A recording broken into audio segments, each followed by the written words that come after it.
그리하여 다윗은 바알브라심으로 갔고 거기서 그들을 물리쳤습니다. 그가 말했습니다.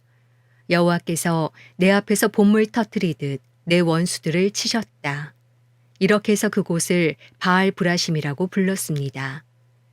블레셋 사람들이 그곳에 자기 우상들을 다 버리고 도망했으므로 다윗과 그의 군사들이 그것을 다 치워버렸습니다. 블레셋 사람들이 다시 올라와 르바임 골짜기를 메웠습니다. 다윗이 여호와께 물었더니 그분이 대답하셨습니다. 정면으로 올라가지 말고 포위하고 있다가 저들 뒤 뽕나무 숲을 맞은편에서 저들을 덮쳐라. 뽕나무 꼭대기에서 행군하는 소리가 들리면 바로 재빨리 나아가라. 여호와가 내 앞에 나아가 블레셋 군대를 칠 것이다. 그러자 다윗은 여호와께서 명령하신 대로 게바에서부터 게셀까지 쫓아가며 블레셋 사람들을 무찔렀습니다. 사무엘하 6장. 다윗은 다시 이스라엘에서 뽑힌 사람 3만 명을 모았습니다. 다윗은 일어나 이 모든 사람들을 데리고 바알레 유다로 가서 하나님의 궤를 가져오려고 했습니다. 그 궤는 그룹들 사이에 계시는 만군의 여호와의 이름으로 불리는 궤였습니다. 그들은 산 위에 있는 아비나답의 집에서 하나님의 궤를 새 수레에 옮겨 실었는데 그때 아비나답의 아들인 우사와 아효가 그 새 수레를 몰았습니다. 그들이 산 위에 있는 아비나답의 집에서 하나님의 궤를 가지고 나왔고 아효가 궤 앞에서 걸어갔습니다. 다윗과 이스라엘의 온 집안은 여호와 앞에서 잣나무로 만든 여러 가지 악기와 수금과 비파와 소고와 꽹과리와 심벌지를 연주했습니다. 그들이 나곤의 타작마당에 이르렀을 때 소들이 날뛰자 우사가 손을 뻗어 하나님의 궤를 붙들었습니다. 우사의 잘못된 행동 때문에 여호와께서 그에게 불같이 진노해 그를 치시니 그가 거기 하나님의 궤 곁에서 죽었습니다. 그때 다윗은 여호와께서 우사를 치신 것 때문에 화가 나서 그곳을 베레스 우사라고 불러 오늘날까지 그렇게 불리고 있습니다. 다윗은 그날 여호와를 두려워해 말했습니다. 내가 어떻게 여호와의 궤를 모셔올 수 있겠는가?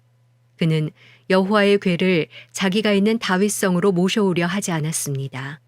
그것을 가드 사람 오벳에돔의 집으로 모셔드리겠습니다. 여호와의 궤는 석 달 동안 가드 사람 오벳에돔의 집에 머물러 있었는데 그동안 여호와께서 오벳에돔과 그의 온 집안에 복을 주셨습니다. 그때 다윗 왕은 여호와께서 하나님의 궤로 인해 오벳에돔의 집안과 그가 가진 모든 것에 복을 주셨다 하는 말을 듣게 됐습니다. 그러자 다윗이 기뻐하면서 내려가 오벳에돔의 집에서 하나님의 궤를 모셔다가 다윗성에 두었습니다. 여호와의 궤를 맨 사람들이 6걸음을 갔을 때 다윗은 소와 살진 양으로 제사를 드렸습니다. 다윗은 배 에봇을 입고 여호와 앞에서 온 힘을 다해 춤을 추었습니다.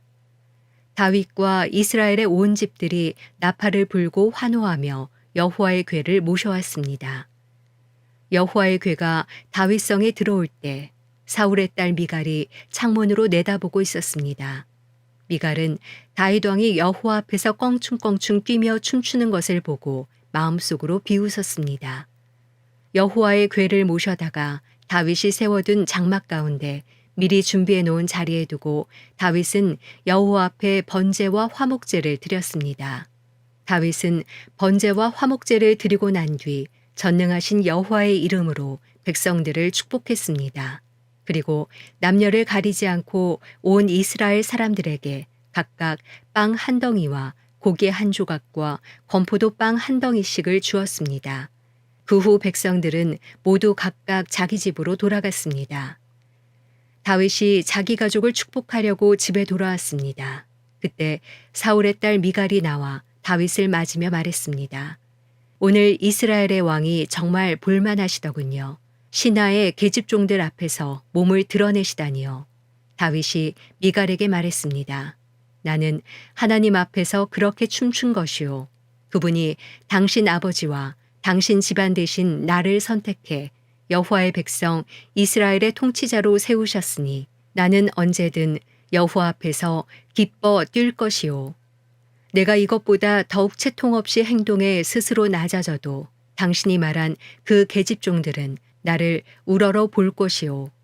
이 일로 인해 사울의 딸 미갈은 죽을 때까지 자식을 낳지 못했습니다. 사무엘하 7장. 여호와께서 사방의 모든 적으로부터 다윗을 지켜주셨기 때문에 그는 이제 자기의 왕궁에서 살게 됐습니다. 다윗이 예언자 나단에게 말했습니다. 나는 여기 백향목 왕궁에 사는데 하나님의 궤는 아직도 장막에 있습니다. 그러자 나단이 왕께 대답했습니다. 여호와께서 왕과 함께 하시니 왕께서 마음에 두신 일이 있다면 무엇이든 그대로 하십시오. 그날 밤 여호와께서 나단에게 오셔서 말씀하셨습니다. 가서 내 종 다윗에게 말하여라. 나 여호와가 말한다. 내가 나를 위해 내가 있을 집을 지어주겠느냐. 내가 이스라엘 자손들을 이집트에서 이끌어낸 그날부터 오늘까지 나는 집에 있은 적이 없고 장막이나 회막을 거쳐 삼아 이리저리 옮겨 다녔다. 내가 온 이스라엘 자손들이 옮겨가는 곳마다 내 백성 이스라엘을 돌보라고 명령한 이스라엘 지파 가운데 누구에게든 왜 내게 백향목 집을 지어주지 않느냐고 말한 적이 있느냐. 그러니 내 종 다윗에게 말하여라. 전능하신 여호와께서 말씀하신다. 내가 양떼를 따라다니던 너를 목장에서 데려다가 내 백성 이스라엘의 통치자로 삼았다. 내가 어디로 가든지 내가 너와 함께 있고 내 앞에서 내 모든 원수들을 끊어내었다. 그러니 이제 내가 이 땅의 위대한 사람들의 이름처럼 내 이름을 위대하게 만들어주겠다.